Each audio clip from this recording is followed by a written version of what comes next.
ఈ వీడియో చూసే ముందు ఒక లైక్ కొట్టి జై శ్రీరామ్ అని కామెంట్ చేయండి. మన హిందూ ధర్మ శాస్త్రాల ప్రకారం ప్రతి ఒక్కరి గుమ్మం ముందు తప్పనిసరిగా తులసి మొక్క ఉండాల్సిందే. తులసి మొక్కలో ముక్కోటి దేవతలు కొలువై ఉంటారు.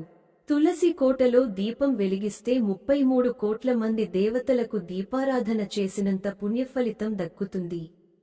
తులసి కోటలో దీపం పెట్టే ఆడవాళ్లు తప్పనిసరిగా కొన్ని నియమాలు పాటించాలి. అప్పుడు మాత్రమే సంపూర్ణ లక్ష్మీ కటాక్షం కలుగుతుంది. తులసి మొక్క ఉంటే ఎలాంటి శుభ ఫలితాలు కలుగుతాయి? ఏ సమయంలో తులసి కోటలో దీపం వెలిగించాలి? తులసి మొక్క ఏ దిశలో ఉండాలి? పూర్వీకుల నుండి ఆనవాయితీ లేనివారు తులసి మొక్కను పూజించుకోవచ్చా? ఇలాంటి ఎన్నో విషయాల గురించి ఈ వీడియోలో తెలుసుకుందాం. ముందుగా ఈ వీడియోకి ఒక లైక్ కొట్టి మన ఛానల్ని సబ్స్క్రైబ్ చేసుకోండి. ఎవరైతే తులసి మొక్కను పూజిస్తారో అలాంటి ఇళ్లలో లక్ష్మీదేవి తిష్ట వేసుకుంటుంది. ఇలాంటి ఇళ్లలో ధనానికి లోటు లేకుండా ఇల్లంతా కనక వర్షంతో నిండిపోతుంది. వాస్తు ప్రకారం కూడా ఇంటి ముందు తులసి మొక్క ఉంటే మన ఇంటికి చాలా మంచి జరుగుతుంది.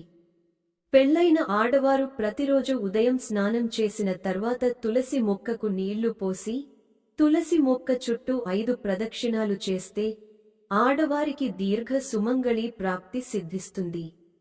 తన భర్త ఆయుష్యు పెరుగుతుంది. అలాగే తులసి కోటలో దీపారాధన చేస్తే విపరీతమైన ధనం చేకూరుతుంది. తులసి కోటలో ప్రతిరోజు దీపం వెలిగించలేని వారు లక్ష్మీదేవికి ప్రీతికరమైన ప్రతి శుక్రవారం నాడు తులసి కోటలో దీపం వెలిగిస్తే మీ కుటుంబమంతా ఆయురారోగ్యాలతో అష్టైశ్వర్యాలతో జీవిస్తారు. అయితే తులసి కోటలో దీపం వెలిగించేవారు తప్పనిసరిగా కొన్ని నియమాలను పాటించాలి. ఎప్పుడు పడితే అప్పుడు తులసి కోటలో దీపం వెలిగించకూడదు. లేదంటే లక్ష్మీదేవికి కోపం వస్తుంది. ఇంట్లో ఆర్థిక సమస్యలు తలెత్తుతాయి. ప్రతిరోజు ఉదయం స్నానం చేసిన తర్వాత సూర్యుడు రాకముందే తులసి కోటలో దీపం పెట్టేయాలి. అలాగే సాయంత్రం దీపారాధన చేసేవారు సూర్యుడు అస్తమించిన తర్వాత తులసి కోటలో దీపం వెలిగించాలి. తులసి కోటలో దీపం వెలిగించేవారు ఆవు నెయ్యితో దీపారాధన చేస్తే చాలా మంచిది. ఆవు నెయ్యితో దీపం వెలిగిస్తే లక్ష్మీదేవి అనుగ్రహాన్ని త్వరగా పొందవచ్చు. కుటుంబంలో ఎలాంటి సమస్యలు ఏర్పడకుండా లక్ష్మీదేవి మన ఇంటిని రక్షిస్తుంది. మనలో చాలామంది తెల్లవారు జామునే తులసి కోటలో దీపారాధన చేసేస్తారు. అయితే ఉదయం వెలిగించే దీపానికన్నా సాయంత్రం సమయంలో దీపం వెలిగిస్తే రెట్టింపు పుణ్య ఫలితం లభిస్తుంది. కాబట్టి సాయంత్రం సమయంలో ఎవరైతే తులసి కోటలో దీపాన్ని వెలిగిస్తారో అలాంటి కుటుంబాలు జీవితంలో ఎన్నడూ చూడని ఐశ్వర్యాన్ని పొందుతారు. ఎంతో అదృష్టం ఉంటే కాని తులసి కోటలో దీపారాధన చేయలేము. తులసి కోటలో ఒక చిన్న దీపం వెలిగిస్తే ఆర్థిక సమస్యలన్నీ వెంటనే తొలగిపోతాయి. అలాగే సమస్త పాపాలన్నీ తొలగిపోయి మోక్షం లభిస్తుంది. మరణాంతరం స్వర్గానికి చేరుతారట. కాబట్టి ఒక మనిషి మరణించిన తర్వాత కూడా నోట్లో తులసి ఆకులను పెడతారు. మన హిందూ పురాణాల ప్రకారం తులసి కోటలో పిండి దీపం వెలిగిస్తే కోటి జన్మల పుణ్య ఫలితం లభిస్తుంది.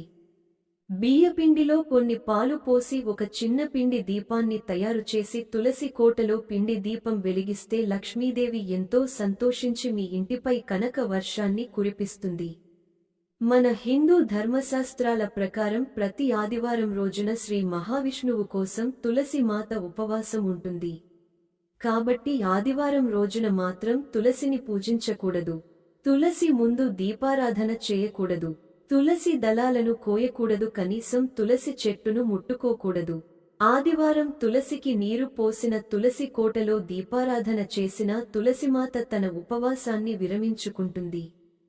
కాబట్టి తెలిసి తెలియక కూడా ఇలాంటి తప్పులను మనం చేయకూడదు.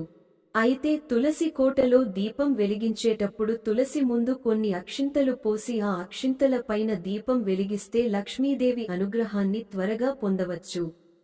అక్షింతల పైన దీపాన్ని వెలిగిస్తే కోరిన కోరికలన్నీ త్వరగా నెరవేరుతాయి.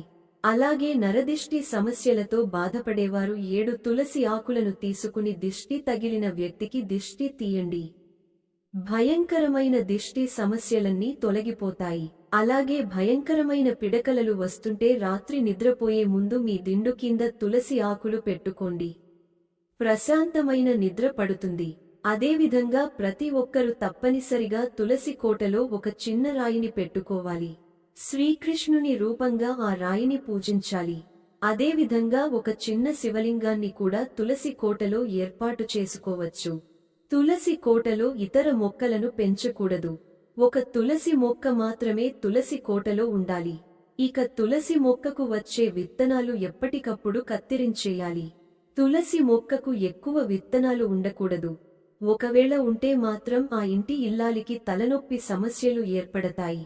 ఇక వాస్తు శాస్త్రం ప్రకారం తూర్పు దిశలో కాని ఉత్తర దిశలో కాని ఈశాన్యంలో కాని తులసి మొక్కను పెట్టుకోవాలి. విశేషంగా ప్రతి శనివారం నాడు వెంకటేశ్వర స్వామిని తులసి దళాలతో పూజిస్తే ఇక మీ జన్మ ధన్యమైపోయినట్టే. ఆ వెంకన్న అనుగ్రహంతో మీ కష్టాలన్నీ వెంటనే తీరిపోతాయి.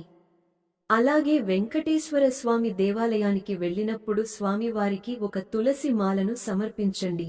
శ్రీవారి అనుగ్రహం తప్పకుండా కలుగుతుంది. ఒక్కోసారి మనం ఎన్ని జాగ్రత్తలు తీసుకున్నా తులసి మొక్క ఉన్నట్టుండి వాడిపోతుంది. పూజించే తులసి మొక్క వాడిపోతే మీ ఇంట్లోకి దుష్ట శక్తులు ప్రవేశించాయని అర్థం.